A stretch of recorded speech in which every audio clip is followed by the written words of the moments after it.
Hello everyone, I hope you all are fine.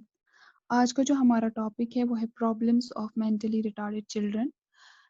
इससे पहले कि हम समझे प्रॉब्लम्स क्या है, साइंस क्या है, सिम्टम्स क्या है मेंटली रिटार्डेड चिल्ड्रन के, उससे पहले हम थोड़ा सा रिकैप्चुलेट करने की कोशिश करेंगे जो हमने प्रीवियस लेक्चर जब हमने सम अप किया था। उसमें हमने ये समझा जो इंटेलेक्चुअल डिसेबल चिल्ड्रन है वो करता है रेफर एक ऐसी कंडीशन को जिसमें एक पर्सन जो है उसकी सर्टन लिमिटेशंस होती है जहां तक उसकी इंटेलेक्चुअल फंक्शंस की बात है। चाहे हम उसमें कम्युनिकेशन के रिलेटेड बात करेंगे, उनमें कम्युनिकेशन में उनको हिंड्रेंस आ जाती है। इवन वो अपना टेक टेक केयर भी नहीं खुद कर पाते हैं वो। इवन उनमें ये भी हिंड्रेंसेस आती है कि उनकी जो सोशल स्किल्स है वो भी डेवलप नहीं होती है प्रॉपरली।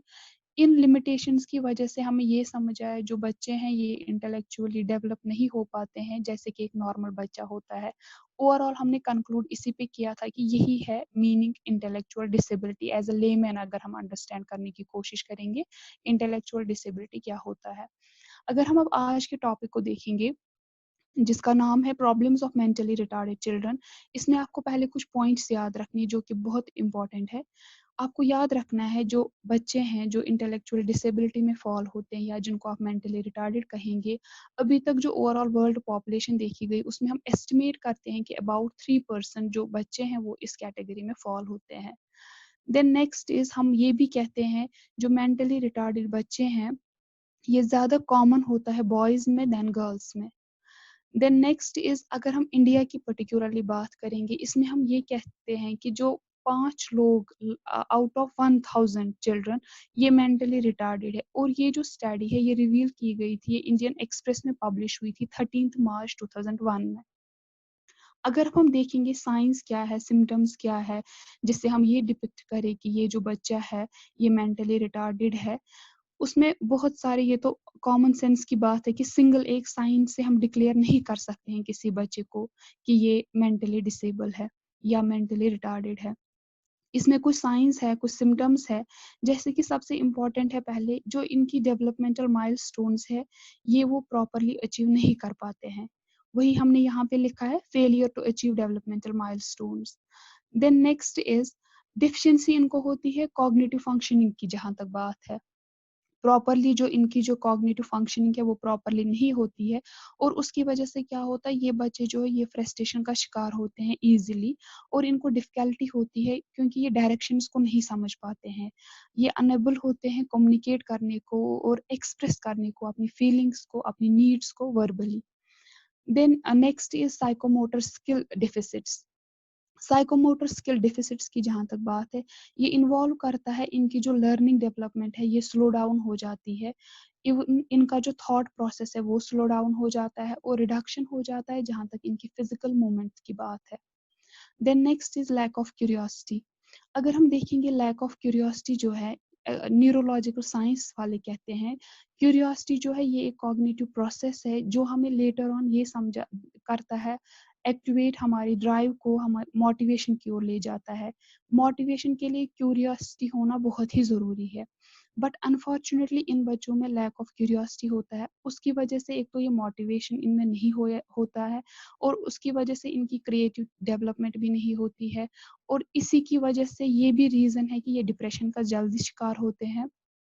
और इनकी जो एबिलिटी है जहाँ तक हम एकेडमिक्स की बात करेंगे जो उसमें डिमांड होती है वो इजीली फुलफिल नहीं हो पाती है because of lack of motivation. Then हम ये भी कहते हैं इसमें जो सिम्टम है इनका पाया जाता है ये अचीव नहीं कर पाते हैं इंटेलेक्चुअल डेवलपमेंटल मार्कर्स को प्रॉपर टाइम पे। अगर हम क्विकली देखेंगे जो इम्पोर्टेंट सिम्टम्स हम हाईलाइटेड जो बोलेंगे उसमें हमें आ जाएगा लर्निंग डिसेबिलिटी।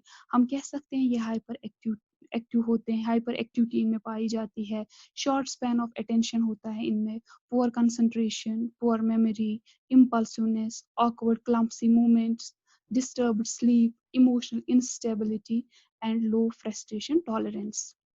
ये हमने ऑलरेडी प्रीवियस लेक्चर में डिस्कस किया है इसलिए यहाँ पे मैंने ये रिपीट नहीं किया स्लाइड्स की जहाँ तक बात है। देन हम देखेंगे डायग्नोसिस हम कैसे कर सकते हैं, इजीली हम कैसे डायग्नोसिस होगा कि ये बच्चा जो है ये इंटेलेक्चुअली डिसेबल है। उसके लिए हमें हिस्ट्री कलेक्ट करनी है पेरेंट्स से और केयर टेकर से। देन हम कहेंगे कि फिजिकल एग्जामिनेशन इनका करना है। फिजिकल एग्जामिनेशन में आप सिंपली याद रखेंगे ये एक रूटीन टेस्ट होता है जिसमें हम इनका ओवरऑल हेल्थ के बारे में देखते हैं। हम या दूसरे अल्फाज में इनको इस तरीके से याद रख सकते हैं, फिजिकल एग्जामिनेशन की जहाँ तक बात है कि हमें देखना है, वेलनेस चेकअप करना है बच्चों का। Then next is neurological examination. Neurological examination की जहाँ तक बात है, ये एक असेसमेंट होता है जहाँ पे हम सेंसरी न्यूरॉन्स को या मोटर रिस्पॉन्सेज को, स्पेशली जहाँ तक रिफ्लेक्सेस की बात है, वो हमें डिटरमाइन करता है, इंडिकेट करता है whether the nervous system is impaired और नॉट। इसलिए न्यूरोलॉजिकल एग्जामिनेशन भी बहुत इंपॉर्टेंट है। Then investigation previous already lecture में बोला गया था, जब हमने क्विकली देखने की तभी कोशिश की थी, उसमें हमने कहा इंपॉर्टेंट जो है, हम यूरिन और ब्लड एग्जामिनेशन कर सकते हैं for metabolic disorders. Then next is hearing and speech evaluation करना है, सीटी स्कैन या एमआरआई टेस्ट करने हैं। इवन साइकोलॉजिकल टेस्ट से भी हमें पता चल सकता है कि बच्चे इंटेलेक्चुअली डिसेबल है कि नहीं। जैसे इसमें टेस्ट आते हैं, Stanford Binet intelligence scale test है, या WISC जो कि इंटेलिजेंस स्केल है, जहाँ पे हम करते हैं एसेस एक बच्चे की कैटेगरी, वो किस कैटेगरी में है और किस लेवल ऑफ डिसेबिलिटी है किसी पर्टिकुलर बच्चे में।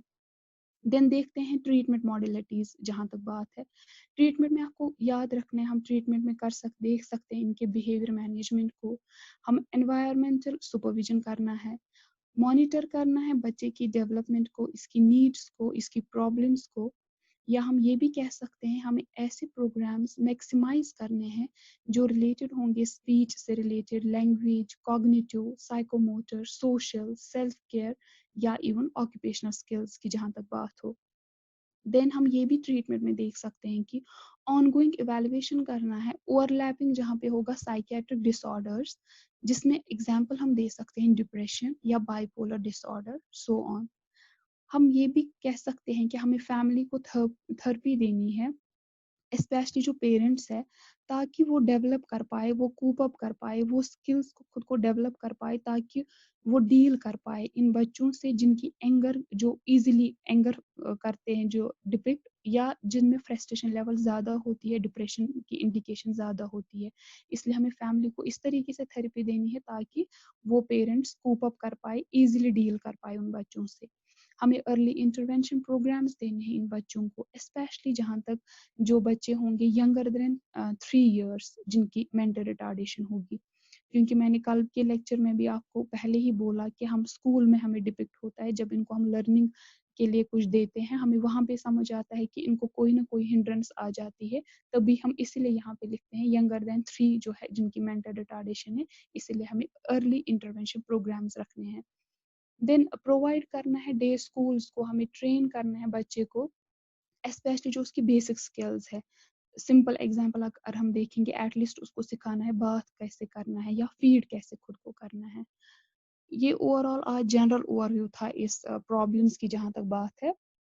अगर हम इसको अब सम अप करने की कोशिश करेंगे, हम कह सकते हैं जो बच्चे इंटेलेक्चुअल डिसेबल होते हैं, या जिनको आप दूसरा नाम बुक्स में देखेंगे लिख के मेंटली रिटार्डेड है, लेकिन जो लेटेस्ट टर्म है जो हम यूज करते हैं वो है इंटेलेक्चुअल डिसेबल।